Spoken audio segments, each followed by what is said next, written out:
Hello ladies and gentlemen, welcome back to Mr. Ian Teaches English. Today we're getting involved in some of the more complicated verb tenses, and I don't mean complicated as difficult, I mean complicated as in big.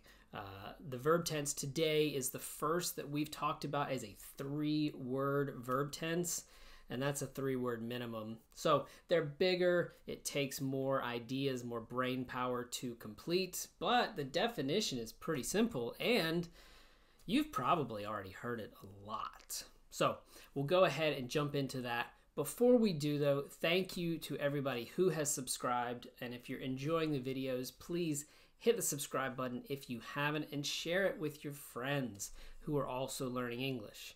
I am trying to grow this channel, and the only way that I can do that is with your help. And also, I think learning English is just a great skill. I think being able to understand these verb tenses and these sentences ideas in English will help give people opportunities, because English is the international language, and if you're able to speak it and able to have confidence in it, it's going to give you a lot more opportunities when you're looking to your future. So anyway, I'm talking too much. Let's go now and hear me talk about verb tenses. All right, ladies and gentlemen, let's jump into the present perfect continuous. One of the more complex verbs and how you create it, but actually its meaning is pretty simple. Let's go. Okay, before we start talking about the present perfect continuous specifically, we need to talk about these verb tenses generally. Now in English, the name of the verb tense does not tell us what it does. It tells us how we create it. So the perfect tenses, this is a perfect tense, always use have. All the perfect tenses in English use have. The time that's in front of it tells us what kind of have to use. So the future perfect uses the future of have. The present perfect, like this, will use the present of have. So our options are has or have. Now, also, all perfect tenses describe something before that time. So the future perfect describes something before a time in the future. The present perfect, and this one, present perfect continuous, describes something that happens before the present. Now the continuous tenses. All continuous tenses are similar as well. They follow a pattern. The continuous tenses always use be plus verb and ing. This is no different. You'll see this in the verb tense that we're going to use a form of be and the base form an ing. Also, continuous tenses describe things that happen at the same time. So the past perfect describes things that happened at the same time as something in the past.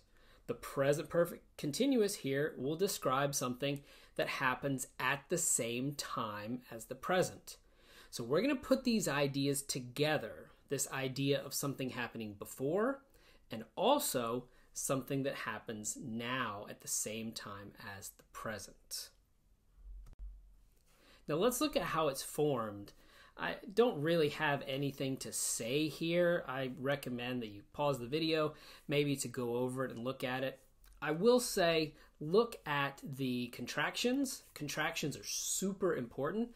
I just finished a video about how to pronounce all of these, so if you have questions about that, if you want to practice your pronunciation so you sound like a native speaker, do that. All right, so have a look here at these. Again, pause the video if you need to, take a moment, and then we'll move on to the next slide. All right, present perfect continuous. How do we use it? Earlier I talked about something. Perfect tenses describe something happening before, and continuous tenses describe something happening at the same time. So let's think about this. Present perfect continuous. Well, present perfect means something happening before the present. Okay. Present continuous describes something that's happening at the same time as the present. Okay. So this event has to be before the present and at the same time as the present. Basically what this means is something that happened in the past and continues to happen until the present. This is usually used to talk about how long something is or the duration of something. For example, the example we see down here at the bottom, I've been watching TV for 5 hours. So 5 hours ago, 5 hours in the past, before the present, this action began. And it continues until now. So if what you are describing, what you are talking about is not true now, you can't use this verb tense. You can use another one. You can't use this one. Let's look at some examples real quick. So you see here, I've given you a couple of examples using the affirmative, using the negative, and using the question form.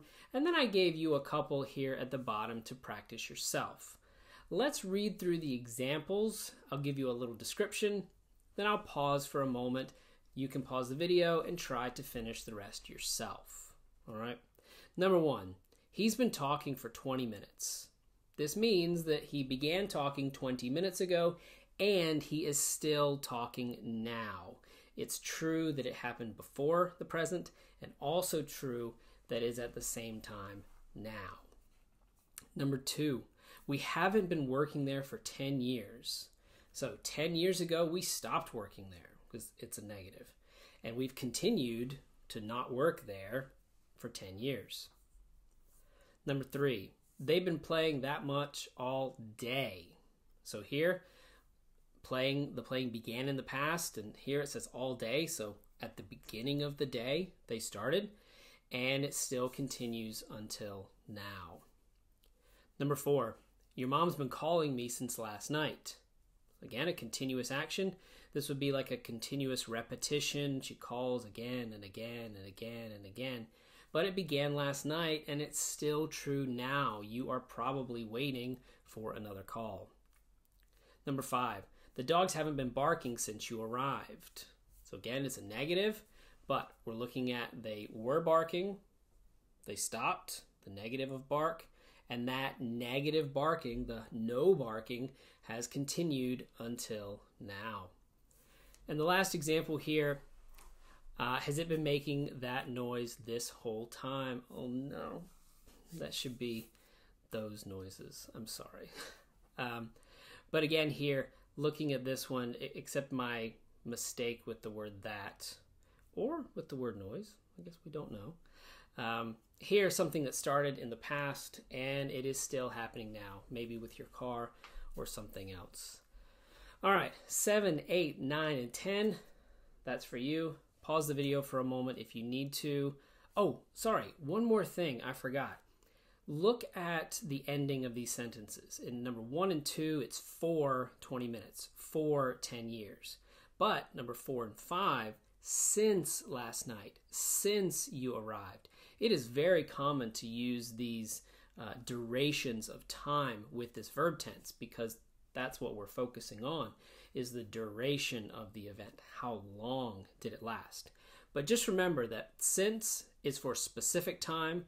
I like to tell my students that you can find this time on the calendar.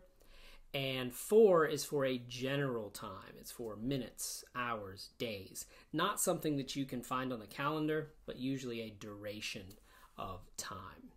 All right, go ahead, pause the video, look at 7, 8, 9, and 10, and I'll be back with you in a minute.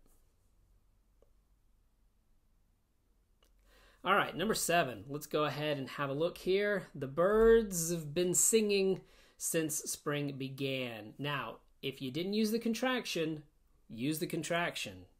If you've been my student in the past, you know this. If you're going to be my student online, you need to know this. Use these contractions, please. It's natural. Number 8, I haven't been playing guitar for 3 years. Good job. Number 9, a little bit different. Number 9 is a question. Have you been watching me? And the last one, number 10, Tina's been cooking all day. Now, why is this important? Well, it is important and it isn't important. It's not important because it's not a necessary tense. If you don't want to use it, you don't have to. you can use the present perfect for this same definition. And if you're not sure what I'm talking about, go back and watch my present perfect video, which will explain that and give you that third definition that is the same as this one. Now, you don't need it to speak. You can say these ideas with other words, but it's really useful. And native speakers use it all the time, specifically to talk about duration. And if you are moving to an English-speaking country or you are learning English, there's going to be a lot of questions about your past and how long ago did you begin something.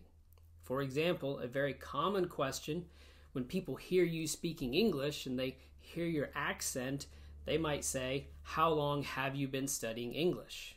Because they know you speak English now, you're speaking English, but they want to know how long into the past did you start learning English? 5 years, 2 years, 3 months, whatever that may be.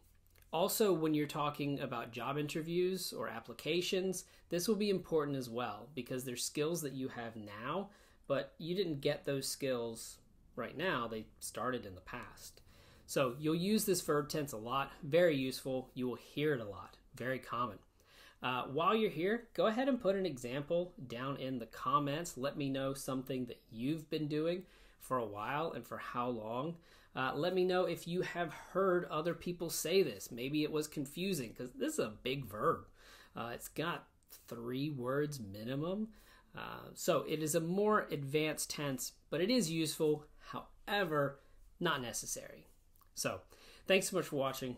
We'll see you next time.